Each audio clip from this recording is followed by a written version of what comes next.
안녕하세요. 오랜만에 뵙습니다. 제 가정사로 한국 출타를 좀 했다 돌아왔는데 저희 가정을 위해서 기도해 주신 우리 가족들 모두에게 감사를 드리고요. 여러분의 기도 덕분에 장례를 무사히 잘 마치고 돌아왔습니다. 오늘은 8월 24일 목요일 매일 예배 기도함으로 함께 시작할까요? 기도하겠습니다.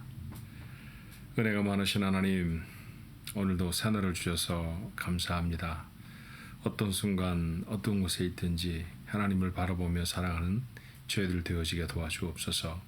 하나님의 사람이란 모름지기 세상을 살아가며 세상의 풍조나 여러 사람들의 움직이는 모습, 그런 것에 주목하며 사는 이가 아니오라. 변함없이 우리를 향해 사랑을 베푸시고 변함없이 우리의 가이던스가 되시는 하나님을 바라보는 일인 줄로 믿습니다. 우리 하나님을 향한 시선을 놓치지 않도록 오늘도 주의 말씀이 우리에게 능력이 되게 하여 주옵시고, 또 말씀을 마음에 담고 하나님 앞에 간구할 때 우리의 간절한 기도가 주의 보좌에 닿을 수 있도록 은혜를 베풀어 주시옵소서. 예수님의 이름으로 간절히 기도하옵나이다. 아멘. 함께 부를 찬송 330장입니다. 어두운 밤 쉬되리니. 전도에 대한 그런 말씀이고 사명에 대한 말씀인데 우리 함께 찬송합니다.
오늘 주시는 하나님의 말씀 사도행전 26장 13절로 23절의 말씀입니다. 사도행전 26장 13절로 23절의 말씀.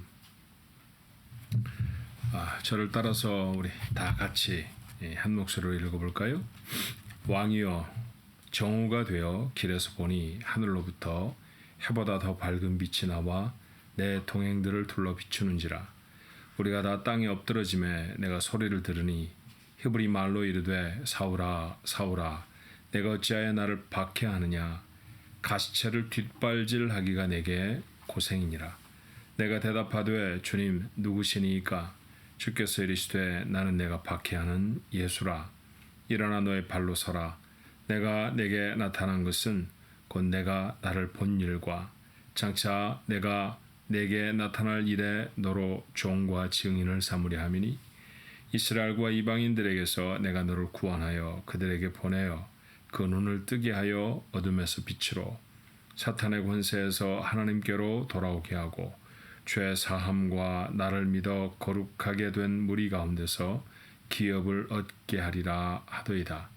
아그리빠 왕이여, 그러므로 하늘에서 보이신 것을 내가 거스르지 아니하고 먼저 다메섹과 예루살렘에 있는 사람과 유대 온 땅과 이방인에게까지 회개하고 하나님께로 돌아와서 회개에 합당한 일을 하라 전하므로 유대인들이 성전에서 나를 잡아 죽이고자 하였으나 하나님의 도우심을 받아 내가 오늘까지 서서 높고 낮은 사람 앞에서 증언하는 것은 선지자들과 모세가 반드시 되리라고 말한 것밖에 없으니 곧 그리스도가 고난을 받으실 것과 죽은 자 가운데서 먼저 다시 살아나사 이스라엘과 이방인들에게 빛을 전하시리라 함이니이다 하니라. 아멘. 지금 바울은 가이사라라고 하는 팔레스타인의 지중해에 면한 해변 도시, 아마 거기에 로마에서 파견한 총독의 관저가 있었던 것처럼 보여요. 그 지역에 감옥에 갇혀 있는 상태입니다. 지금 그가 오늘 이 말씀을 하는 것은 자신이 다메섹으로 가던 도중에 예수를 만났던 개인적인 회심의 그 사건을 언급하고 있는 것이죠. 자, 이런 일을 하게 된 까닭은 지금 베스도라고 하는 총독에게 갈릴리 지역을 다스리고 있는 왕, 분봉왕이라고 말하죠. 권세는 로마가 가지고 있는데 어떤 지역을 나누어서 그 지역을 위임했다라고 하는 그런 테트리아크라고 하는 단어를 사용한 이 직분인데 우리말 성경에는 분봉왕 그렇게 번역을 하고 있습니다. 분봉왕 헤롯 아그리빠, 헤롯 대왕의 증손자이죠. 헤롯 아그리빠 사실은 2세입니다. 이 사람이 이 총독을 찾아왔기 때문에 그 총독이 아마도 유대 문화와 관습에 훨씬 더 익숙한 이 아그리빠에게 바울에 대한 이 소송을 자문을 구하고 있는 것 같아요. 그래서 그 사람들 앞에서 바울이 자기를 변호할 그런 기회를 갖게 되어졌습니다. 그곳에서 그가 자신이 만난 예수님에 대한 이야기를 전하고 있죠. 사실 사도행전은 이 사건을 3차례나 기록을 합니다.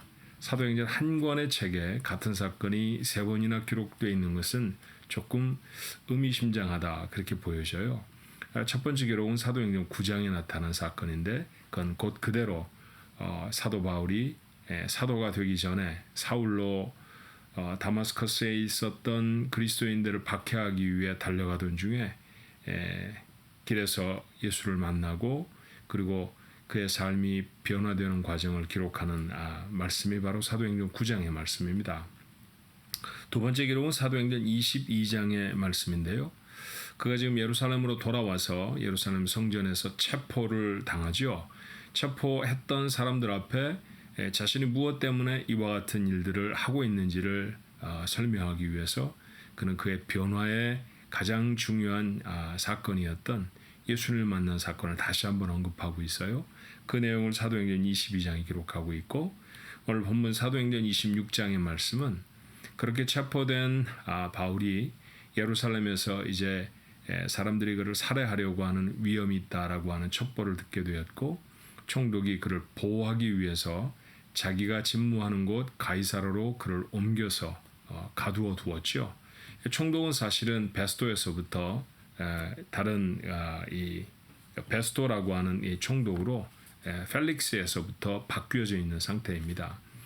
2년 정도 이곳에 갇혀 있었던 것으로 시간적인 길이는 보여지는데요.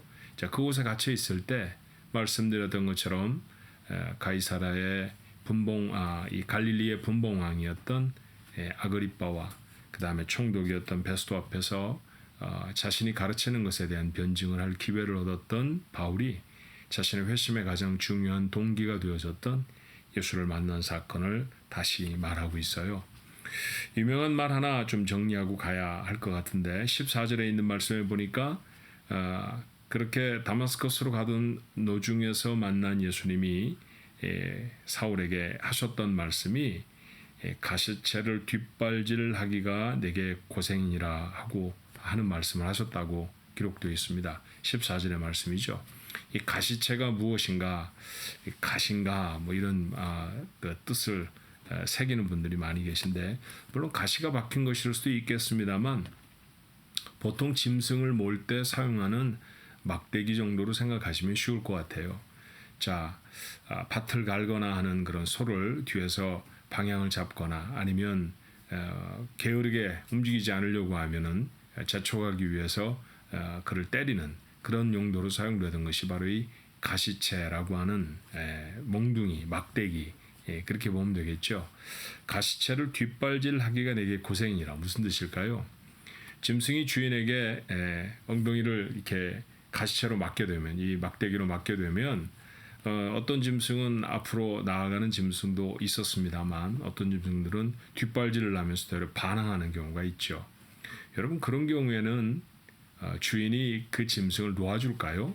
그렇지 않습니다. 사실은 더 때리게 되죠. 그러니 지금 바울이 하고 있는 것은 교회를 핍박하고 더 나아가서 교회의 주인이 되신 예수 그리스도를 핍박하는 것에 다름이 아닌데, 이게 아무런 소용이 없는 일이라는 것이죠. 아무리 그렇게 뒷발질을 해봐야 주인은 놓아주지 않을 것이다. 하나님의 주권 아래 하나님의 교회는 나아갈 것이고요. 그 주권 아래 도리어 지금 바울조차 부름을 받고 있다라고 하는 사실을 오늘 바울에게 깨우쳐 주시는 말씀이 바로 이 가시체를 뒷발질을 하기가 내게 고생이니라 라고 하는 말씀입니다. 그런데 오늘 이 말씀을 쭉 읽어보면 이 가운데 그리스도인의 삶에 있어서 가장 중요한 두 가지 사실들을 우리가 깨닫고 확인하게 되어집니다. 자, 바울은 하나님을 섬기는 사람이었지만 예수를 만나지 못했던 사람이었죠. 그가 지금 오늘 본문에 고백하고 있는 것처럼 그는 다마스에게로 가는 도중에 예수님을 만나는 개인적인 체험을 합니다. 그런데 이 개인적인 체험이 16절의 말씀에 보니까 예수님이 그를 부르셔서 앞으로 무엇을 해야 될까라고 하는 일에 첫 번째 목적으로 언급되고 있다는 거예요. 자, 16절의 말씀을 읽어보면 이렇습니다. 일어나 너의 발로 서라. 내가 내게 나타난 것은, 자, 주께서 그를 만나신 목적은 그런 뜻이죠. 곧 내가 나를 본 일과 장차 내가 내게 나타날 일에 너로 종과 증인을 삼으려 한다라고 하셨습니다. 무엇의 증인이 되어져야 하는가? 첫 번째는요, 내가 나를 본 일, 그 일의 증인이 되라는 말씀이죠. 다시 말하면 그가 예수 그리스도를 만난 일의 증인이 되는 것, 그것이 바로 첫 번째로 그가 해야 할 일입니다. 그리스도인의 삶에 있어서 가장 중요한 사건은 예수 그리스도를 만나는 것이죠. 인격적으로 체험하는 것입니다. 장로교회 안에서는 유아 세례라는 것을 시행하죠. 어렸을 적에 부모가 믿음으로 이 아이를 키우겠습니다라고 서원해서 믿음의 가정에 선물로 주신 아이를 하나님 앞에 맡기며 어릴 적에 세례를 베푸는 것입니다. 성경 속에 예수를 믿었던 온 집, 아이들까지 다 세례를 받았다고 하는 여러 증거들을 통해서 우리가 유아 세례는 성경적인 근거를 가지고 있습니다. 많은 유아 세례는 이후에 그가 스스로 자신의 믿음을 고백하는 그런 입교의 예식, 견진례라고도 하고요. confirmation이라고도 영어는 부르죠. conform이라는 단어를 우리는 잘 압니다. 무엇을 확증한다라는 뜻인데, 그렇다고 하면 어렸을 적에 자기가 의식이 없이 받았던 세례, 그 하나님의 자녀 되어짐을 이제 자신의 입으로 고백하고 확증해야 한다라고 하는 것이죠. 그것은 그 배우의 어떤 사건을 염두에 두는 것이겠습니까? 그가 하나님을 만난 개인적인 사건을 분명히 기억하고 그 체험을 마음에 간직해야 한다라는 것이죠. 모든 그리스도인들은 예외가 없이 바로 이런 체험을 가지고 있어야 합니다. 그런데 안타깝게도 시간이 지나다 보면 믿음의 타성에 젖어서 언제 어떻게 주님을 만났는지 그 만남이 희미해지는 경우가 많죠. 자, 좀 전에 제가 말씀드리지 않았습니까? 다메섹으로 올라가던 도중에 바울은 예수님을 만나죠. 그런데 그 만났던 사건을 사도행전은 3차례나 기록하고 있어요. 왜 그럴까요? 그 중에 한 번은 사건 그 자체를 기록하는 것이지만 나머지 2번은 모두 다 바울의 간증입니다.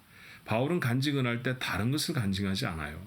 그가 어떻게 주님을 만났는가라고 하는 것을 간증하는 것이죠. 다시 바꾸어 말하면 이것보다 바울의 삶에 큰 사건은 없었다라는 것이고요. 이것처럼 우리 그리스도인의 삶에도 예수 그리스도를 만나고 체험한 그 사건은 명료하고 분명하게 기억될 뿐만 아니라 기회가 될 때마다 간증이 되어져야 할 사건이라고 하는 사실을 우리가 확인하게 됩니다. 두 번째로 예수 그리스도께서 바울을 부르신 목적은 뭘까요? 자, 17절, 18절의 말씀이죠. 이스라엘과 이방인들에게서 내가 너를 구원하여 그들에게 보내어 그 눈을 뜨게 하여 어둠에서 빛으로 사탄의 권세에서 하나님께로 돌아오게 하고 죄 사함과 나를 믿어 거룩하게 된 무리 가운데서 기업을 얻게 하리라 하더이다. 자, 부르심의 두 번째 목적은 무엇이었습니까? 바로 이 예수 그리스도께서 바울을 부르신 목적은 이 이스라엘 사람들과 이방인들에게 그를 보내셔서 구원의 메시지를 선포하게 하시겠다라는 것이죠.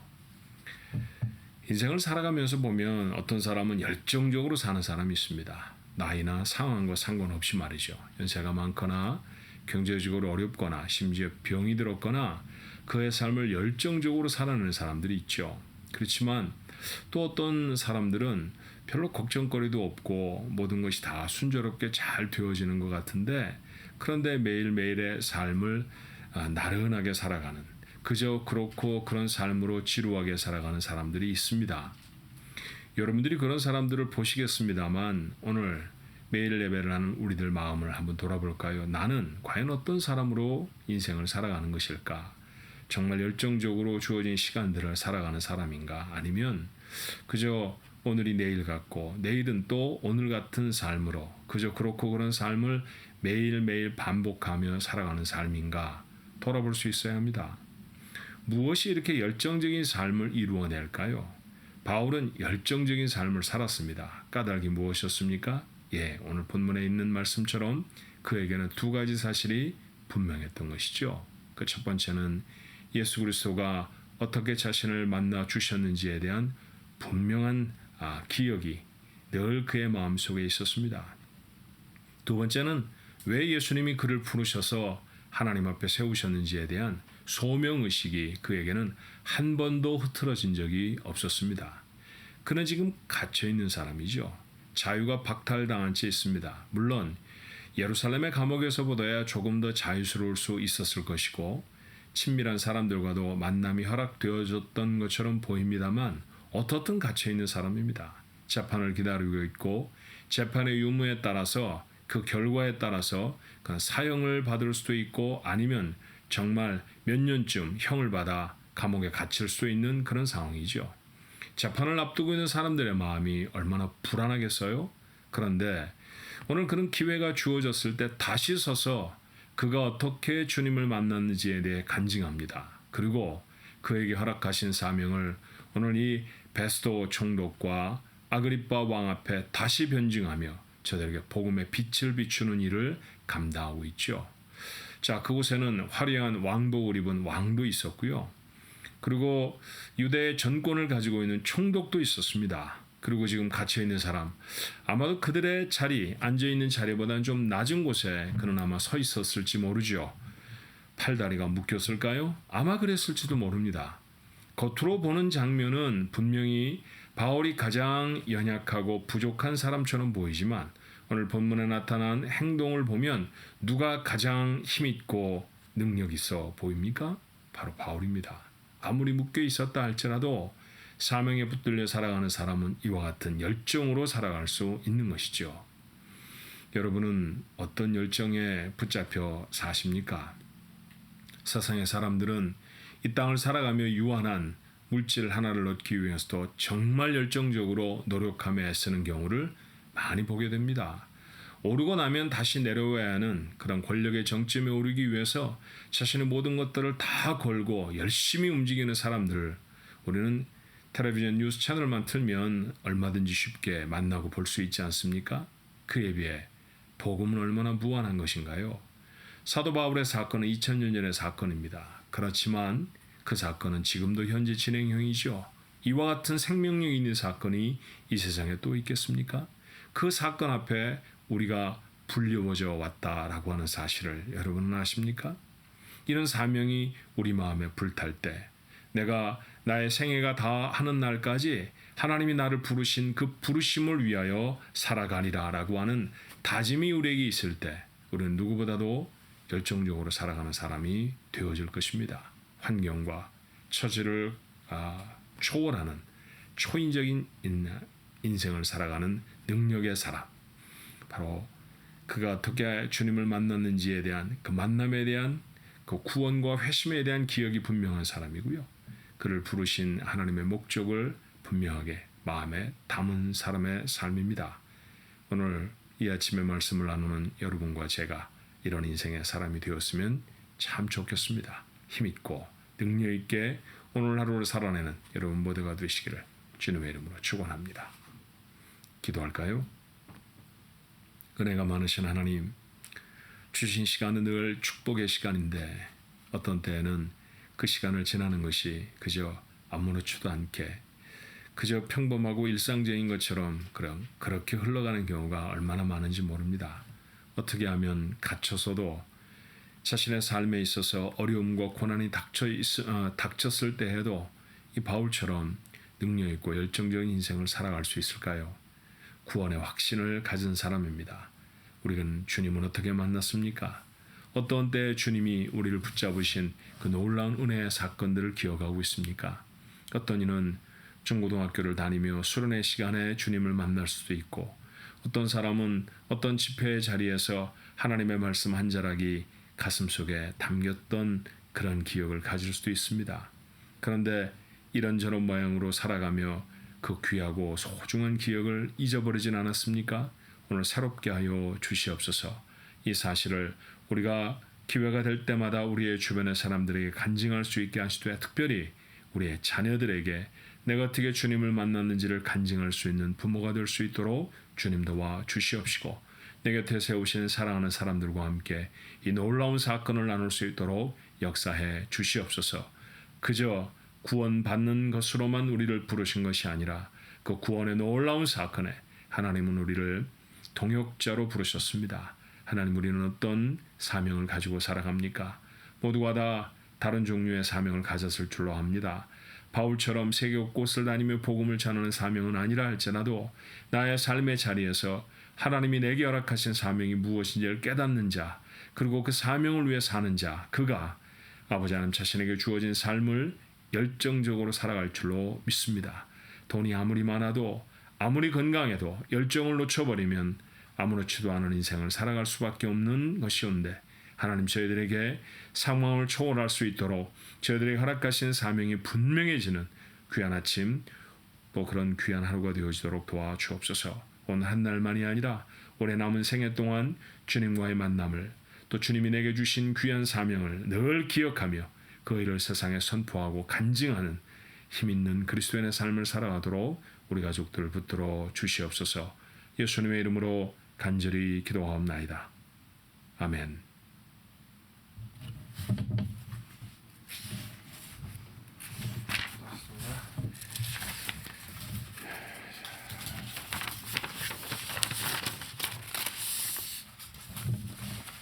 더 하죠? 네. 준비되셨어요? 치고 시작하도록 하겠습니다. 하나, 둘, 셋.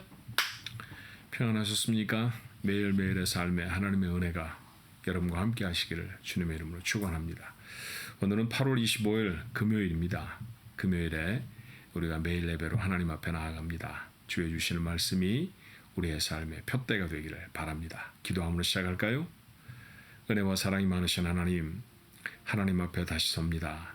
매일매일 반복되는 하루이지만 그러나 하나님이 주시는 새롭게 하신 은혜가 우리 가족들 모두에게 충만해지게 도와 주시옵소서.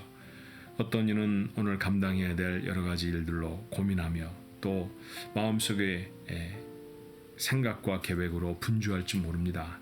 그러나 하나님이 인도하시고 하나님이 함께 하시는 자가 아버지 하나님의 능력과 긍휼을 힘입을 수 있는 줄로 믿사오니, 하나님 오늘 말씀을 통하여서 하나님 앞에 나아가는 자들 되어지게 하옵시고, 오늘 간절한 기도를 통해서 하나님의 도우심을 얻는 아버지 하나님 우리 가족들 모두가 되게 하여 주옵소서.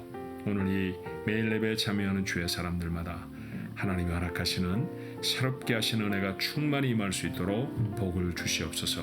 예수님의 이름으로 간절히 기도하옵나이다. 아멘.